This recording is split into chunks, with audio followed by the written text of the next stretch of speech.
Welcome to the Red Clinic Podcast. I'm Dr. Schwalen, licensed psychologist and expert in the treatment of eating disorders. Today I have a special guest, my husband, Gene, joining me to talk about how to be a healthy role model for your child when it comes to eating food. Yes, let me just be very clear here. I'm not the healthy role model with eating habits. Okay, so let's actually dive into that, because right there, we can have like a whole episode on what you just said. So say more about that. What do you mean?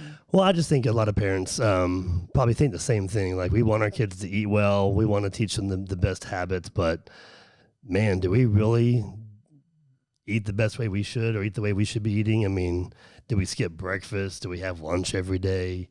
You know, are we getting a variety of foods? All these things that we really want our kids to do, are we really doing it and showing them that as well? Well, and so I'm actually really glad that you went there right away when I said what I said, and you just jumped into, well, I'm not even doing these things, right? And it is so common in the diet culture that we live in that anytime we talk about our relationship with food, our personal relationship with food, we become extremely judgmental, okay? And so what you just did was you passed judgment on yourself over just like the bigger topic, which was, hey, let's talk about how we can model healthy eating for our kids. And you said, but I don't even do this, right? And it became so personal to you. And we didn't talk about this before the show. I mean, hell, we hardly even knew what we were going to talk about today, right? And you just instantly went there. And that's what everybody does. They just go there. It's just so personal. They instantly start judging themselves, and they think they're not going to measure up when it comes to having a healthy relationship with food. They don't even know what it looks like. They can't fathom it. And so I feel like that may have just happened for you. Yeah, I mean, it's tough. It's tough to think about. It takes so much just effort and thoughtfulness to really think about, what am I going to feed my kids today? Like, forget about myself. What am I going to feed my kids today? And do I want to eat that? Do I want to eat the chicken nuggets out of the freezer and some mac and cheese out of the Kraft box? Probably not. Okay. And so it's really it takes so much energy and time, and at the end of the day, we're really tired. In the mornings, we're in a rush, and so these things can be very difficult. No, absolutely. And all of these issues are real issues and barriers, right? Because whether you're the mom or the dad, like whatever parent you are, if you're in charge of children, it's very hard. It's hard to get yourself fed. And now you have to imagine doing it for your children all day long and making sure they're getting a good variety and the nutrition they need. And half the time we don't even know where to start. Yeah, I mean, I think, we should go back to the caveman days, or, the old times, and man comes home from work and food's on the table waiting. Oh, really? That's not going to fly here, is it? Right. It's not even like the 40s and the 50s. It's caveman days. So I mean, when you don't make it personal to yourself, right? Because that's kind of where you went first, and that's normal. But when you think about just wanting to be a good role model for your children when it comes to your relationship with food, what kinds of things do you value or want to emphasize? Really, I mean, just a variety of foods, number one. I know that we have so many kids that are picky eaters, and kids can go through those stages too and not really be a picky eater forever. But, giving kids a variety of foods, not putting stigmas behind foods. That's one thing that I've even learned more so, obviously, being married to a brilliant expert in the treatment of eating disorders, who really truly understands relationship with foods and whatnot. There were so many times that I would, tell my kids, well, you can't eat that because it's got too much sugar. It may be first thing in the morning and they want, this candy bar or something, or the cereal with all the sugar on it. Well, you can't eat that because it's got too much sugar. I would always think about what's a healthier choice. And so it's really not about the food, as you would say, right? It's about what? Well, if I would say it, I mean, I can't even finish my own sentence right now. What are you referring to? As far as it's about the habits, right? Not the food, but the habits behind our mindset. So it's not healthy or unhealthy food. I always say it's about being a healthy or unhealthy person, right? And so it's not the food that's healthy or unhealthy, it's the person, right? And so specifically, if someone has an eating disorder, right, and depending on the type of eating disorder they have, their body is going to have different needs in order to become healthy again. Or if if the person is a child versus an adult, their nutritional needs are going to be very different, given that a child is growing and developing and an adult isn't anymore per se. I mean, they're still using a ton of brain power usually during the day, and they have different needs just because they're grown up. Or, even between grown-ups, you're a middle-aged man, right? And you compare your nutritional needs to a pregnant woman. Those nutritional needs are going to be very different. Absolutely. Okay. So everything is individualized for the person and what's healthy for them as a person. We're not going to deem food as healthy or unhealthy. We're going to deem the person, as an individual and cater to what they need specifically to be a healthy person. Okay. And so that's number one. I mean, just letting go of this idea that things are unhealthy or healthy because of the type of food they are. I mean, just the other day I was consulting with one of my psychologists in the Red Clinic, and she had just completed an assessment with a client who had mentioned, that she's been struggling with binge eating, but maybe it's not really a binge, because even though she makes an entire batch of muffins and eats all 20 of them, it's not really a binge because the muffins were made out of kale, and kale is healthy, right? So there's all these like moral values that we place on different foods. And then we may even use that, well, it's kale, it's healthy, right? So this justifies me eating all 20 of them all in one sitting. And even though I felt completely out of control and like so much shame and guilt afterwards, I can try to feel okay about it because at least it was kale, right? Yeah, it's like me chugging 30 bottles of water and saying it's water, it's healthy. Yeah, and it's actually called water loading when we do that. There's a name for it because it's very extreme and it's extremely dangerous for us to do that, right? So, but you're right, water is healthy, right? So how can we, too much of a good thing, it can become unhealthy. Yeah, absolutely. Well, and we've seen with our kids just by allowing them to have some freedoms with the foods they choose and whatnot, we give them a variety. But even when it comes to sweets and candy and different types of treats, we don't have any special occasions we put around or label the food around.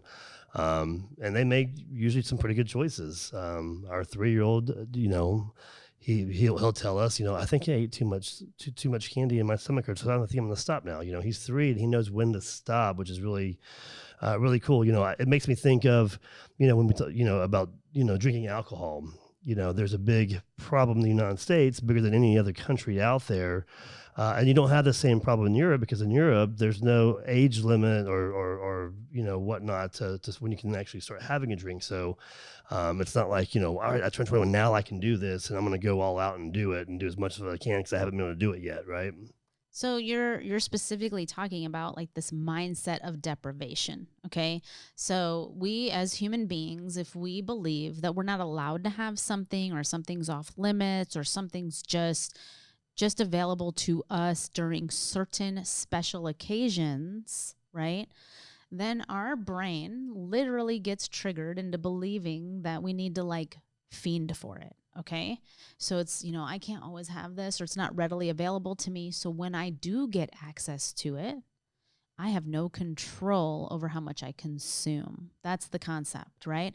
And that's exactly what diet industry is all about, right? And I've spoken about diet industry and diet culture so many times on this podcast before, but when people go on a diet and they restrict specific food groups based on whatever diet they're on, they really can't, for the most part, do anything all day except think about the foods that they're not allowed to have, right? It's like, oh my gosh, I'm on this diet and there's cookies in the break room, and I just spent all day at work thinking about those damn cookies and trying to keep myself busy so I wouldn't go eat one because I didn't want to wreck my diet, right? And that's that mindset of And you deprivation, binge on these kale chips. They're terrible and no one wants to eat them, but you do it anyway, right? right? But so it's this, but or you go get a cookie and now you feel like the worst person in the world, like a total failure. Your perfectionism might set in. I broke a rule, so what's the point? I'm just gonna screw the whole day off and wreck the diet, and just maybe tomorrow will be better. Yeah. Well, that, And and just right there. I mean, we've seen it. I've seen it happen. Like, you eat that one cookie, you feel terrible about it. You're like, you know what? I already screwed it up for the day. So you know what? I'm just gonna go ahead and enjoy 10 more while I'm at it. And yeah, then you're eating all these things because you're trying to make up for lost time. well, it's that all or nothing mindset, which is so common in our eating disorder folks. Okay. And I know the average person struggles with all or nothing concept, especially with diet culture. But our eating disorder clients, so for y'all out there, who have loved ones with eating disorders, this is a real struggle. And it doesn't matter what kind of eating disorder it is. The all or none thinking, the black and white thinking, that very like I'm either a success or I've failed, can be extremely detrimental to recovery. Okay? And it's a challenge. It's one of the toughest things that persists even beyond eating disorder recovery. It's something that people just understand. It's a part of their personality. They have to really work through it and not be so hard on themselves, because we're human beings. We fail, right? And you always say we need to just fail forward. We accept it. It happened, and then get curious about it. Like, hey, what can I learn from this? Like, what just happened? I mean, how do I move forward from it? But how do I move forward in a better way? That's what we work on in therapy with our clients, and help them learn how to use that all or none thinking actually in a positive way for themselves. Yeah. Well, and if you think about it, I would suspect that anybody with an eating disorder, regardless of their age, it started early on in early childhood to some degree. I don't think we just wake up as an adult at 35, 40, whatever age we are, and automatically just start having an eating disorder, right? So it's stemming from something probably for a long period of time in a lot of cases, maybe not always, but I'm just thinking about like, modeling for our kids based on, the episode you're doing today. And, you know, Lee was talking earlier, and he talked about taking his child to McDonald's for a shake or something, or wherever it was for a shake. And when we have that all or nothing mindset, or we only do this on a very rare occasion, and we can't do sweets but like once a month, he was like, my kid used to like always want a large, want the biggest one and the baddest one they have, because I'm not going to get it again for a while. And when we don't have that mindset, he said, we kind of got away from that, and, we may come back tomorrow, maybe next week or 2 weeks from now, but it's not going to be like that mindset of limitations. And so our kids are probably fine just having a kid size, shake for now, because it's not going to be the biggest deal. They're going to have it again here in the very near future. Right. So he got to see that evolution, that change, and ultimately an improvement. And so when we're talking about modeling for our kids, I mean, that's the number one recommendation is we don't want to put rules on food or what's okay or what's not okay, right? We just want to understand that, we got to get back to the basics. And we always say it on this show, but we eat the rainbow, right? So as long as we're having a good variety every day of the week, and That's why I eat Skittles. right? Yeah. Eat Skittles, eat the rainbow. But that variety is so important, because then it allows room for the things that people have become afraid of in our society, right? It allows you to then go have the cookie that you feel like having, or it allows you to go through the drive-through and get a milkshake, or, not feel guilty because there's a social gathering and you're going to be eating out at a restaurant and may order dessert. There's nothing that says, well, if you're going out with your friends later tonight, you have to restrict all day because you're going to eat way more tonight than you normally do. There's nothing that actually, we don't set ourselves up to feel that way if we know that, well, how often do I actually go out with my friends? This is like a once a week thing or a once every couple weeks thing.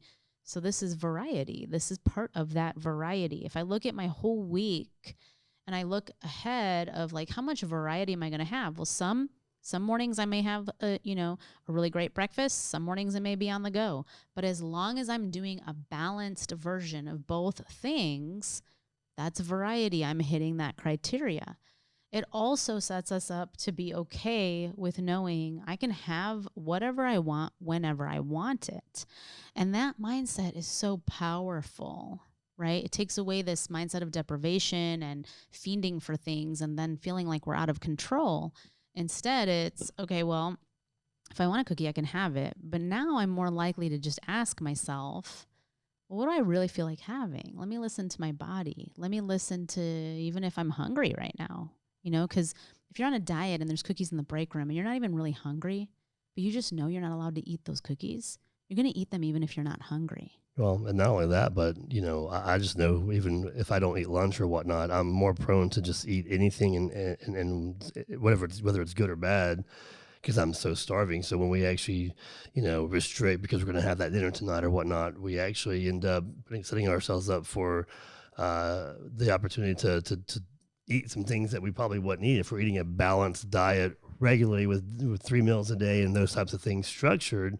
We're going to be less likely to indulge on anything because we're content and we can make great decisions and be happy with those decisions, whether we actually go for the cookie or the ice cream or the cake or not. It's going to be okay. Right. Or even you go for, like a normal size portion of cake versus eating half the cake because you're not feeling set up and desperate for the treat that you don't allow yourself to have all the time.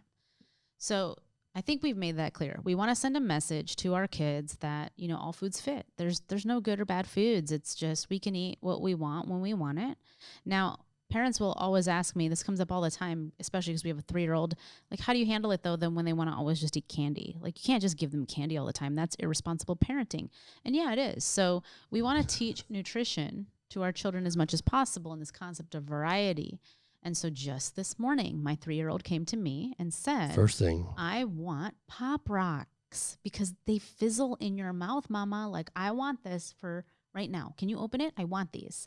And I said, yeah, I'll open it. by the way, that was at 6:15 this morning. Yes, So 6:15 a.m. He goes to the pantry and he gets the Pop Rocks out. And I had his breakfast ready, okay? So I said, yeah, you can eat these. Let's just eat your breakfast first. Like, I already made you breakfast. Pop Rocks wasn't on the breakfast menu. So let's just eat the breakfast and then you can have this. So he's hearing, yes, I can, right? I can have this. It's not like it's against the rules. It's just I have to meet this other criteria first because I'm also trying to help him understand that he needs to have a little bit something more substantial in the morning in order to be set up to have a good day, right? I don't want him just filling his tummy up with candy and then feeling really hungry later because I didn't take care of him. yeah, and that's something that I want to just kind of touch base on really quick because that was a big learning curve for me, and it's made all the difference in the world for our kids. Is that we don't ever tell them no. I mean, usually, you want to jump off the bridge, yeah, you can't do If that. it's a safety issue or a real huge, Right. no, then they're And going to there's hear risk no. involved, yes. So, but we say yes to really almost everything. It's just whether it's right now or later on. Yeah, Well, sure. it's on our terms, Right. right? And it was funny. He walks in my office this morning and he's got these things popping out of his mouth and he was so happy. But the funny thing is that he had poured them into a bowl and he was eating them out of the bowl, and loving it. But he only did it like 2 or 3 times and he was done. And that's what our kids do. Like they'll eat candy several times a day, but it's like a couple of little bitty pieces of them and then they're done. Yeah. And that's it. And so we also structure, yeah, sure, you can have that. You need to actually, if it's snack time, okay, you need a snack first. So let's go to the fridge. Let's eat some cucumbers or some carrots or something different. So we'll change it up. Your rule that I like to mention is that you start at the fridge first, then you go to the pantry. So they're getting a variety as well. And then, yeah, you can have that. And then when they do have it, again, it's very minimal because they don't have to indulge in it. Exactly, but they also know it's not off limits to them. They're going to get it again later. And then they can make their own decisions about what feels right for them and what doesn't. And then they can stop when they feel like stopping and not feel like they're never going to get it again. Right? So I always joke that candy is a food group in our household, but it's just one of the many food groups. And so we also make sure to get food from the other food groups and eat those foods regularly too. So one thing you said is, I'm going to go all day without eating and then I'm starving by dinner time. Another thing that we can model for our children is eating regularly throughout the day. I mean, this is just such a basic thing, but we're missing it. Like so many parents out there are not meeting the mark with this. And so in treatment, I'll always get the question from parents of, Well, if my kid's on a meal plan, right, and I'm supposed to support them through the meal and I have to sit down and have breakfast, lunch, and dinner with them or whatever it is, do I also have to eat? I get this question all the time. And parents are asking this question for their own personal reasons. A lot of parents will say, I'm just a coffee drinker. I wait at least an hour. I have to have coffee. Then I got to move around a little bit. And then I want my breakfast. Or they'll say, I'm on a diet myself and I don't necessarily eat the same times they do, or whatever reason they have. Or I don't eat breakfast. Right. Or I'm not a breakfast eater at all. And so, first of all, if the parent's on a diet and your child has an eating disorder, I'm definitely recommending that you explore that in your family therapy sessions, right? Or with your own therapist. Because you being on a diet and modeling dieting behavior while your child is in recovery for an eating disorder is not recommended. I'm just going to put that out there. It's just not. Like there are few exceptions when there's like true health reasons for it. But other than that, there's really no reason to be on a diet when you're trying to support your loved one recover from an eating disorder. And then if you're struggling with, I'm just not hungry in the morning, or I don't want to eat lunch at that time or whatever, I usually talk to my parents about, well, you're not the one with an eating disorder. You don't have a meal plan, so you don't have to eat, okay, just because your kid is eating. We want to also teach the child or the person with the eating disorder that the whole world doesn't just bend because you have an eating disorder. The world doesn't revolve around the fact that you have an eating disorder, and everyone else doesn't have to change just because you have an eating disorder.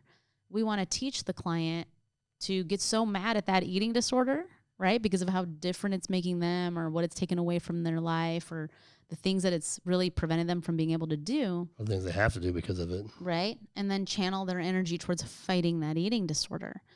So we want to be real careful. This is like that careful line we have to walk in terms of, well, mom and dad, you're not the one who has the meal plan. You're not the one with this disorder. So I'm not going to make you eat every time your kid eats. However, let's just explore your reasons for not wanting to eat. Because again, if it's for the fact that you're on a diet, right, or you have something else going on that's not that healthy or in the best interest of your child's recovery, then I'm going to be more concerned about that. I'm going to say, let's really think about ways we can support your child's recovery. And if you need to rethink your behaviors and start modeling, eating variety, eating regular intervals, not being so afraid of food or having so many rules around it, then yes, you need to start eating when your kid's eating, right? So it's going to be individualized. It's going to be, with a lot of things considered before we answer that question. But, I just want to put that out there that modeling good eating behaviors is just going back to the basics, eating variety, eating at normal intervals, and really stopping when you're full and eating when you're hungry, that intuitive piece to eating. And we're so far from that we have to have all these conversations and can make a million podcast episodes about it because we've just gotten so far from the basics. Yeah, absolutely. We all, regardless of what we feel in the morning, whether it's coffee, and I need to move around first, we all need to eat, right? I mean, regardless of what's going on, we all need breakfast, we all need lunch, we all need dinner. We all need food because food is fuel, right? And we all have a lot to do every day. And it is a disservice and not an act of love or self-care if we don't fuel our bodies. Yeah, our bodies are a temple, and it's very, very important. So, just from, friends and whatnot, those who don't actually eat breakfast, what I've seen for a lot of them, there's so much anxiety going on in the morning with what the day looks like, the hustle and bustle and all that. So there's things inside them that's actually making them not really want to eat or feel like they need to eat. And that's something that really needs to be addressed in some way as well. Well, and what you're talking about is the brain-gut connection, which we do all the time in the Red Clinic and at Next Steps. And we know that anxiety and depression can't interfere with our natural appetites. We understand that. We realize that, and we teach that, and we treat that at Next Steps and in the Red Clinic because, like you said, even if you're not in therapy for an anxiety disorder, if you're a parent or just trying to function in this world, you wake up in the morning and you've got a million things running through your mind. And that's just also part of being a normal, productive human being, unfortunately, in our society. And so those things that are going on in your mind, whether you're accomplishing them or not, it's still taking up a lot of your energy. And it can make you feel a certain way, and it can make your appetite kind of wonky. Yeah, Suppressed, right? Yeah. So, I mean, it can do that for sure. So there's definitely that connection between brain and gut, whether or not you have an eating disorder. Yeah. Well, and it's kind of, one thing I mentioned to different people when I'm interviewing them about and telling them about the Red Clinic. Of course, I'm a layperson, so I only know what I know. But I always bring up the latest commercial with Snickers. It's Snickers commercial. They spent millions and millions of dollars on it, and it's called Being Hangry. Are you hangry? Grab a Snickers. Right. They've actually basically looked at that mind-gut connection, and now they're marketing it. Right. And so what they're alluding to is the fact that when we're depleted of fuel, right, so we're hungry, it can make us irritable. It can make us not feel very good. It can make us not think very clearly. It can make us more reactive. It can make us Moody. less engaged, very moody, and angry. So they've combined the word hungry and angry into hangry, right? And I think that's kind of a term out there in our common language now because more and more people understand what that means. But that's the exact thing that we're talking about with this connection between our mood and our desire for food. And so that's really what eating disorders is all about. And so as a parent trying to support a loved one in recovery, we can do so much to model healthy behaviors around food and healthy thought processes around food to help our loved ones stay in recovery. Now, the really cool thing about what happens in the Red Clinic, for example, is when families are being seen in our clinic, they're doing the work too. They're because like I said, we started out this episode with how personal it is when you think about your relationship with food. And most people go to this place of judging themselves. Like, I'm not doing what I should be doing, or I'm no expert in this area, or don't look at me. Like, I really am failing in this area. That's where most people go. So for parents, they naturally go there too. And so a lot of the family therapy work, it's not just for how to support your loved one in recovery, but it's your own personal work that you need to do when it comes to your own relationship with food. And so, the best thing that you can model for your child is this stance of open-mindedness and willingness to learn and change over time. Because if you're also doing the work, your child will understand they're not in this alone. We're all in this together, and we can truly overcome this as a family. Yeah, absolutely. And it starts not just at the dinner table or the breakfast table. It also can be done at the grocery store, just being experimental, like with different foods and taking your kids with you and looking at colors and say, "Ooh, that looks cool. Let's try that this week." And you may hate it, you may love it, you just don't know. Maybe you're a bad cook and you screwed it up, but that's okay too, right? It's fun, right? And you can actually do that as a fun thing to do with your kids, even if it's just once a week, exploring different foods, at the dinner table or whatnot. It makes a big difference. It does. And that curiosity, that sense of adventure, family togetherness, that's really what, when you think about our society, that's what food's about. Food's social. It brings people together. It can enhance the experiences when we are together with our loved ones. And so those are the goals of eating disorder treatment. We don't want the eating disorder to run the show anymore. We want for your loved one to be able to just enjoy life, right? Go out with your friends, eat, let's think through those situations just to make sure you don't get super triggered. And if you do, how you're going to handle it. But let's just go towards those situations. Let's make those things happen. I recently heard about a family that is supporting a loved one with an eating disorder. And, she's young. She's been hospitalized a couple times, the client, and the mom is really struggling with her own stuff. But in family therapy, she's not really able to look at those things. And so this is what I mean. Keep open-mindedness. Don't be so defensive. Try to put your child in this, first, honestly, in these situations, because it's not a personal attack on you, even though it may feel that way. But what's happening is, mom is getting really self-conscious about overeating. And then, at home in front of the child, she might start commenting on it. And then she'll say, I just need to burn a few calories. And so she'll start jogging in place or doing something that's really in line with diet culture of, hey, we move our bodies to burn calories. And that's the only reason we move our bodies, right? And that's not true. Don't hear me and think that's true, because we talk about joyful movement on this episode, on this show all the time. And there's other reasons why we move our bodies. We can enjoy that process.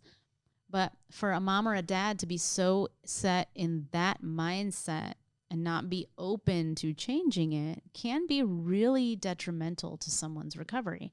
So just keep an open mind. That's the number one thing we can model for our kids if we want them to get better. Yeah, absolutely. All right. Well, that's all I have. So thank you so much for joining me today, my dear husband. This was a good conversation. And there you have it. That's the Red Clinic Podcast.